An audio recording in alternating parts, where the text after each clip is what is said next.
बगलामुखी बगलामुखी पीतांबरधारी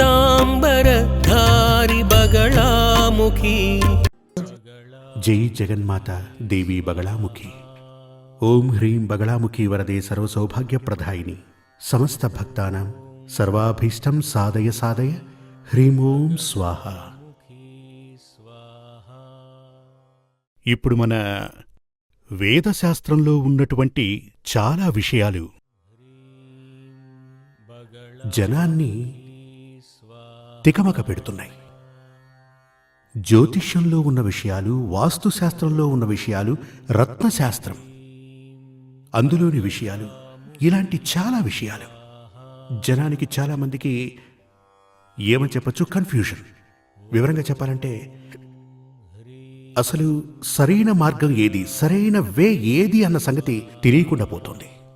ఈ విధంగా మనలో ఉన్నటువంటి ఆ యొక్క తికమక అంటే కన్ఫ్యూజన్ ఉన్నటువంటి అవస్థ, సరైన మార్గం ఏదో మనం తెలుసుకోలేని స్థితిలో ఉంటే అందుకు కారణం ఒకటి మనలోని అజ్ఞానం అంటే తెలివిలేనితనం, అంటే మనకు తెలివి లేకపోవడం. ఇక రెండవది మూఢనమ్మకాలు.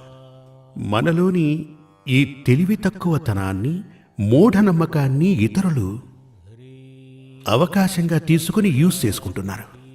అందులో ముఖ్యంగా చెప్పాలంటే ఇప్పుడు జ్యోతిష్యం, పూజ, వాస్తు, రత్నశాస్త్రం, ఈ 4 శాస్త్రాల యందు కూడా ఉన్నటువంటి అనేక విషయాల వల్ల మనం మోసపోతూ ఉంటాం.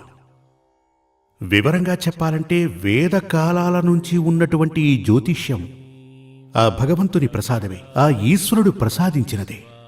ఆయుర్వేదం, యోగాశాస్త్రం, మెడిటేషన్, జ్యోతిష్యం ఇవన్నీ కూడా అనాదిగా యుగయుగాలుగా ఉన్నవే. అనాది కాలంగా వాస్తుశాస్త్రం కూడా ఉండనే ఉంది. కాని ఈ కాలానికి అనుగుణంగా చెప్పేటువంటి రీతిలో వాస్తుశాస్త్రమునందు చాలా మూఢనమ్మకాలు ఏర్పడ్డాయి. అందుచేతనే ఇప్పుడు చాలామంది మన ఇంటికొచ్చి చూస్తూ ఉంటారు, దాన్ని ఎలా చేయాలి అంటూ. ఈ విధంగా ఉదాహరణకి మీ ఇంటిని వాస్తుశాస్త్ర విద్వాంసులకు గనక చూపిస్తే నలుగురు 4 విధాలుగా చెప్పటం జరుగుతుంది. అది అక్కడ ఉండకూడదు, ఇది ఇక్కడ ఉండకూడదు, అలా ఇలా అని చాలా విషయాలు మనకు చెప్తారు. కానీ చాలా ముఖ్యంగా వాస్తుశాస్త్రం అనేది ఎప్పటి నుంచో ఉంది.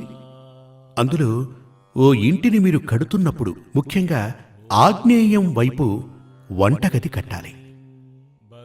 ఆగ్నేయం వైపు వంటగది కట్టి తీరాలి. అదేవిధంగా ఇక నైరుతి స్థానంలో అంటే నార్త్, సౌత్ వెస్ట్, అంటే నైరుతి స్థానం అంటే సౌత్ వెస్ట్. ఈ సౌత్ వెస్ట్లో వచ్చి ఇంటి యజమాని యొక్క బెడ్రూమ్ ఉండాలి. ఇంటి యజమాని శయనించు ప్రదేశం, అక్కడ ప్రధాన బెడ్రూమ్, మాస్టర్ బెడ్రూమ్ ఉండాలని వాస్తు శాస్త్రజ్ఞులు చెప్తూ ఉంటారు. అది ఆ ప్లేస్లో ఉండాలి. ఇక పూజా స్థలం అంటే మనం ఇంట్లో కులదైవాన్ని పూజించే స్థలం, మనకు కులదైవం అంటూ ఎవరైనా ఉంటే వారిని పూజించే స్థలం పూజాస్థలం అంటారు. అది ఈశాన్యం నందు ఉండి తీరాలి. ఈశాన్యం అంటే నార్త్ ఈస్ట్, అక్కడ పూజగది ఉండాలి. మన ఇంటికి ఎవరైనా బంధువులు వస్తున్నారు అని తెలిస్తే, మన ఇంట్లో గెస్ట్ల కొరకు ఏదైనా రూమ్ ఉంది అంటే అది వాయువ్యంలో ఉండాలి. ఇటువంటి అనేక విషయాలు, ఇవన్నీ కూడా ప్రధానమైన విషయాలు, ఇంపార్టెంట్ విషయాలు. సెంట్రల్లో హాల్ ఉండాలి. ఇక బాల్కనీ విషయానికొచ్చి, బాల్కనీ ఎక్కడుండాలంటే తూర్పున ఉండొచ్చు, లేక ఉత్తరం ఉండొచ్చు. ఈశాన్యంలో ఉంటే చాలా విశేషం. ఇదే ప్రధానమైనటువంటి వాస్తు. ఇది లేకపోవటం చేత చాలా ఏమిటంటే, ఇలా గనక ఉంటే చాలామంది చెప్తుంటారు, ఆ గోడ కొట్టేయండి, ఈ గోడను పెంచండి, అదేవిధంగా అద్దాలు ఉంచుకోండి, ఈ పిక్చర్ని పెట్టుకోండి, ఈ దృశ్యాన్ని ఉంచండి. అవన్నీ కూడా మిమ్మల్ని మోసం చేయటానికే అని అర్థం చేసుకోండి. నేను మీకు అనుభవాన్ని వివరిస్తాను.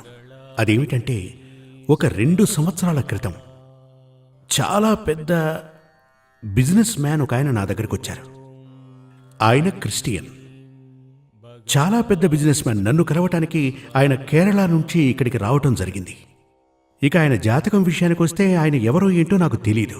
జాతకం చూసినప్పుడు చెప్పాను, ఆయనకు 2వ స్థానంలో 2వ పాపాధిపతి శని అక్కడ నివసిస్తున్నాడు. అంటే రెండవ పాపాధిపతి నీచ స్థితిలో ఉన్నాడు, శని కూడా ఉన్నాడు. అప్పుడు నేను చెప్పాను మీకు టైం ఇప్పుడు సరిగ్గా లేదు అని. మీరు ఇప్పుడు చాలా అప్పుల పాలవుతారు. ఉంటున్నటువంటి ఇంటిని కూడా అమ్మే స్థితి దాపురిస్తుంది. అలా నేను చెప్పగానే ఆయన అన్నారు, అవును స్వామి, ఇప్పుడు నా పరిస్థితి అలాగే ఉంది. అప్పుల బాధ తట్టుకోలేకపోతున్నానని ఆయన తన కథ చెప్పడం ప్రారంభించారు. అప్పుడు ఆయన అన్నారు, నాకు శనిదశా కాలం ఆరంభం కావటానికి 2 సంవత్సరాలకు ముందు నేనొక పెద్ద వాస్తు శాస్త్రజ్ఞుణ్ణి కలిశాను. వారు చెప్పారు, వారికి కూడా జాతకం చూడటం తెలుసు. వారు జాతకం చూసి చెప్పారు, జాతకాన్ని క్షుణ్ణంగా పరిశీలించి వారు నాతో చెప్పారు, ఈ శనిదశా కాలంలో నీకు కష్ట నష్టాలు, ధన నష్టం ఉంటుంది అని.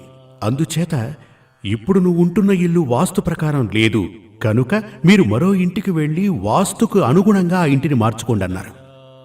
ఆయన అంటే ఆ వాస్తు శాస్త్రజ్ఞుడొచ్చి ఈయన ఇంటిని చూసినప్పుడు అది సరిగ్గా లేదు అనుకుని ఇతను అంటే ఆ టైంలో అంటే నన్ను కరవటానికి 7 సంవత్సరాల మునుపు ఓ కొత్త ఇంటిని కట్టుకున్నారు. అది కూడా చాలా పెద్ద ఇల్లు, చాలా పెద్ద బంగళా కట్టారు. ఆయన గురించి చెప్పాలంటే 500-600 మంది పనిచేసేటువంటి ఫ్యాక్టరీలో ఉన్న వ్యక్తి అతను. ఇలా మంచి బిల్డింగ్ని నిర్మించి ఈయన అక్కడ ఆ ఇంటికి మారటం జరిగింది. దాన్ని ఏమంటారు అంటే గృహప్రవేశం చేశారు. కుటుంబంతో ఆయన జీవితాన్ని ప్రారంభించారు.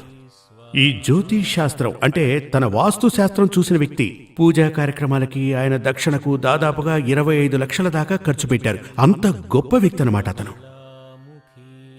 ఇప్పుడేమిటంటే ఆయన సరిగ్గా బ్రతకలేనటువంటి స్థితి, అప్పులు, ఊళ్ళో తలెత్తుకోలేని స్థితి, ఫ్యాక్టరీలు మూసేశారు.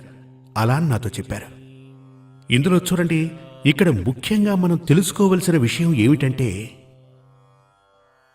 వాస్తు శాస్త్రానుసారం ఆయన 100% ఇంటిని కట్టడం జరిగింది. ఆ ఇంట్లో జీవనం కొనసాగిస్తున్నారు. అయినప్పటికీ తన జాతకంలోని సమస్య అతన్ని విడిచిపెట్టలేదు. ఇప్పుడు మీకు శనిదశాకాలం. ఈ శనిదశాకాలంలో అనేక కష్ట నష్టాలు ఎదురవుతాయి అన్నప్పుడు మీరు ఇంటిని మార్చినంత మాత్రాన మీ శనిదశాకాలం పోతుందా? మారదు కదా. మీరు పేరు మార్చుకున్నా అది మారుతుందా? లేదు కదా. వేలుకు మీరు రత్నాన్ని తొడుక్కున్నా, జెమ్స్ ధరించినా మారుతుందా? మారదుగా. అంటే వీటికి కూడా పరిహారాలంటూ ఉన్నాయి. కానీ దానికి సరిపడా పరిహారాలు గనక చేసుకుంటే ఫలం లభించి తీరుతుంది. ఇప్పుడు ఒక వ్యక్తి జాతకంలో 100% దోషం గనక ఉంటే ధన నష్టం ఉంటుంది, అవమానం ఉంటుంది, జైలుకు వెళ్లే పరిస్థితి ఉంటే, అలా గనక ఉన్నట్లయితే వాటి కొరకు జాతకంలో ఉన్నటువంటి దోషాలకు పరిహారాలు చేసుకోకుండా మీరు వాస్తుశాస్త్ర ప్రకారం మరో ఇంటికి వెళ్ళినప్పటికీ తప్పకుండా జాతకంలో ఉన్నటువంటి దోషం ఏమాత్రం మారదు. అందుచేత ఎప్పుడూ కూడా వాస్తు శాస్త్రం అనేది 100% ఉంది. కానీ వాస్తుశాస్త్రం ప్రకారం ఓ ఇంటిని కట్టుకున్నప్పటికీ మీ తలరాత మార్చుకోవచ్చు అని ఎవరైనా మీతో చెప్తే అది మిమ్మల్ని మోసం చేయడానికే.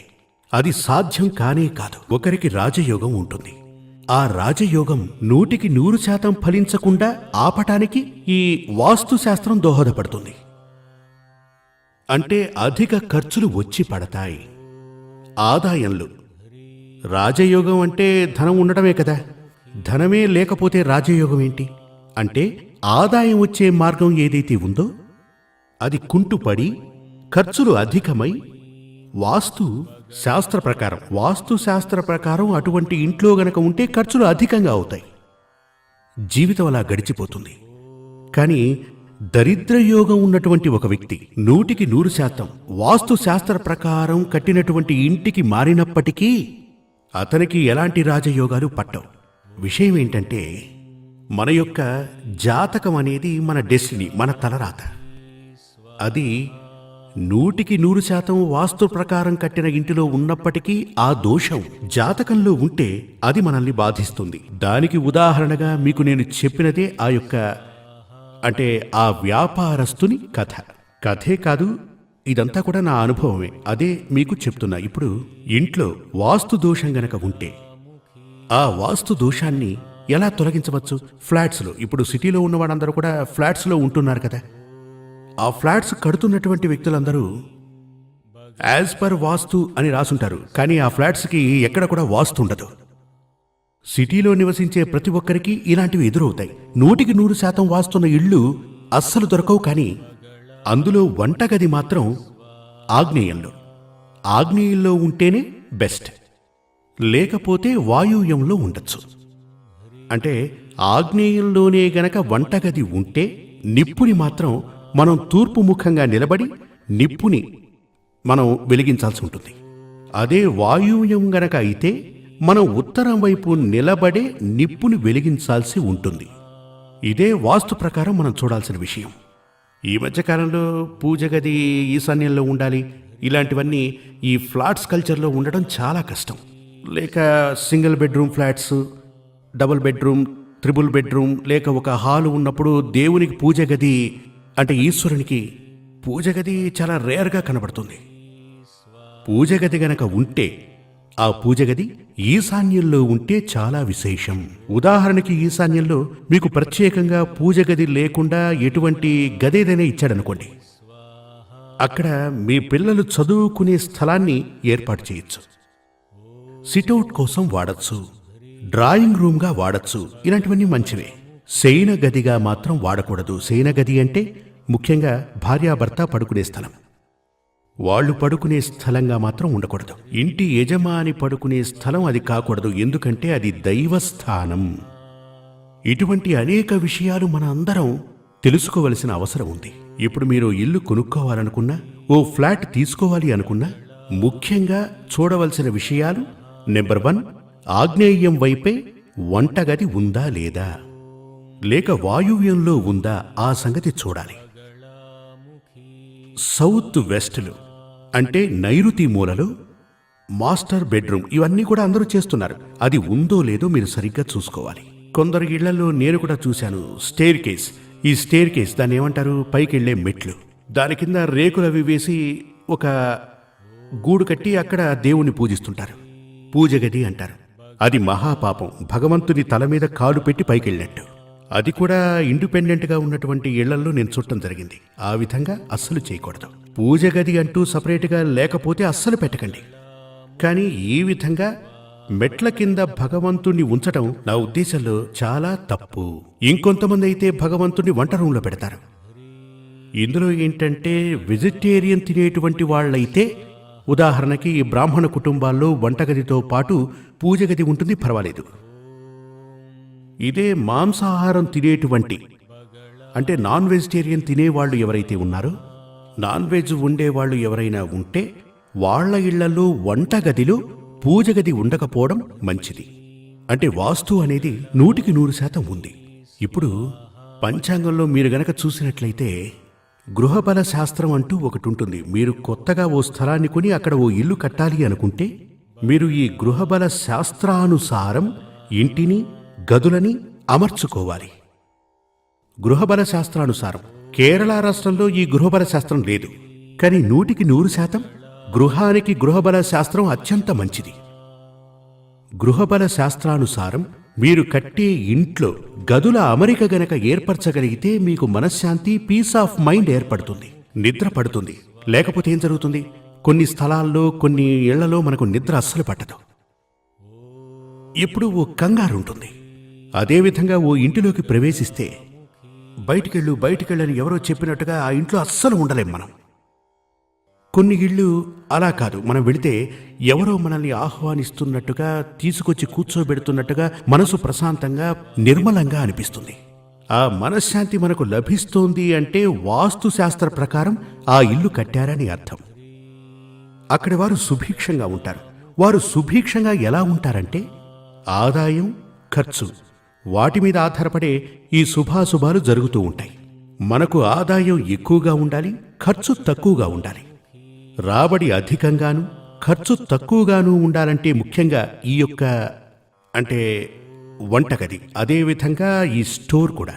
ఇప్పుడు పెద్ద పెద్ద ఇళ్లలో స్టోర్ అనేది సర్వసాధారణమైపోయింది. ఫ్లాట్ సంప్రదాయంలో మాత్రం ఇలాంటివి కిచెన్లోనే అన్నీ స్టోర్ చేస్తూ ఉంటారు కదూ. స్టోర్ అంటే మనందరికీ అత్యధిక ఖర్చులు, అధికంగా ఖర్చు జరగకుండా ఉండాలంటే, ఉదాహరణకు మీ ఇంట్లో దాన్ని ఏమంటారు, ఒక లాకర్ ఉందనుకోండి. డబ్బు, మీరు మీ నగలు, డబ్బు పెట్టేటువంటి స్థలం అది మీ మాస్టర్ బెడ్రూమ్లో నైరుతి మూల యందే ఉండాలి. నైరుతి మూలలో ఉండేటువంటి ధనము ఖర్చు కాదు, అది అక్కడే ఉంటుంది. మీరు గనక మీ వ్యాపార స్థలంలో ఒక ఉదాహరణ చెప్తాను. ఇది ఉదాహరణ కాదు, నేను పరిశోధన చేసి చెప్తున్నాను. మీరు కాస్త పరీక్షించి చూడండి. మీరొక వ్యాపారవేత్త అయితే మీకు గనక ఒక షాప్, ఓ అంగడి ఉంటే, లేదా ఆ కొట్టునందు ఎప్పుడు చాలా అధికంగా ఖర్చవుతున్నటువంటి వస్తువు నైరుతి మూలలో ఓసారి పెట్టి చూడండి. అంటే బాగా అమ్ముడుపోయే వస్తువు నైరుతిలో ఓసారి ఉంచండి. దాన్ని కొనుక్కోవడానికి ఎవ్వరూ రారు. అది చాలా కాలం అక్కడే ఉంటుంది. అదే వస్తువుని గనక మీరు వాయువ్యంలో ఉంచితే త్వరగా అమ్ముడుపోతుంది. అంటే అందుకే ఇదివరకు మీకు ముందే చెప్పాను, మీ గెస్ట్ రూమ్ వచ్చి, గెస్ట్ రూమ్ ఎప్పుడూ కూడా వాయువ్యంలో ఉండాలి అని చెప్పాను. ఎందుకంటే గెస్ట్గా వచ్చిన వ్యక్తి పర్మనెంట్గా ఉండకూడదు కదా. వాళ్ళు వస్తూ పోతుంటారు. అదే వారిని నైరుతి మూలలో ఉంచితే ఏమవుతుంది? వాళ్ళు శాశ్వతంగా ఇక్కడే ఉండిపోయే అవకాశం వస్తుంది. మనం బయటికి వెళ్లాల్సి వస్తుంది. అందుచేత ఎప్పుడూ కూడా గెస్ట్ రూమ్ కట్టించాలి అంటే అది వాయువ్యంలో కట్టించాలి. ఎప్పుడూ కూడా ముఖ్యంగా వాస్తుశాస్త్ర ప్రకారం చూస్తే మనం ఇదివరకే చెప్పుకున్న చాలా విషయాలు గుర్తుంచుకోండి. అదేవిధంగా గృహబల శాస్త్రం, ఈ గృహశాస్త్ర ప్రకారం మనం కట్టే ఇంట్లో ఒక్కొక్క రూమ్ యొక్క, ఆ గదుల యొక్క అమరిక గనక ఉంటే 100% మనకు సంతోషం ఉంటుంది, మనశ్శాంతి ఉంటుంది. లేదంటే ఒక ఇల్లు కట్టుకోవడం, అక్కడ ఒక కలశాన్ని ఏర్పాటు చేయడం, దాన్ని ఏమంటారు, ఓ చెంబులో నీళ్లు పెట్టి అందులో పువ్వులవి వేయటం, ఈ కలబంద చెట్లు పెట్టడం, ఆ చెట్టు పెట్టుకోవటం, ఈ చెట్టు పెట్టుకోవటం, అలా పెట్టుకో ఇలా పెట్టుకో, ఒక క్యాలెండర్ పెట్టుకోవటం, ఇవన్నీ కూడా శాస్త్రానికి అనుకూలమైనవి కావు. కొంతమంది చెప్తారు గ్రీకు శాస్త్రం, ఆ శాస్త్రం, ఈ శాస్త్రం మనకెందుకండి. ఇప్పుడు ఈ శాస్త్రాలన్నీ కూడా మన వేద శాస్త్రాల నుంచి ఉద్భవించినవే. శక్తి సామర్థ్యాలు మనకున్నప్పుడు మరొకరి ఆసరా మనకెందుకు చెప్పండి. అందుచేత ఎప్పుడూ కూడా చాలా శాస్త్రాలు ఉన్నాయి మనకి, కానీ వాటిలో నిజం ఎంతుందో ఏంటో మనం తెలుసుకోవాల్సిన అవసరం ఉంది. ఆ నిజానిజాలు తెలుసుకుని మనం వాటిని గనక అనుసరించామంటే మనకు వాటి యొక్క 100% వాటి గుణగణాలు తెలుస్తాయి. వాటి యొక్క ఏమంటారు మంచి చెడులు కూడా మనకు తెలుస్తాయి. మీ యొక్క ఇల్లు వాస్తు శాస్త్రం ప్రకారం ఉండాలి అని ఆ అమ్మవారి అనుగ్రహంతో వాస్తు శాస్త్రం ప్రకారం సంతోషం, మనశ్శాంతి కలిగేటువంటి ఇల్లు మీకు లభించాలని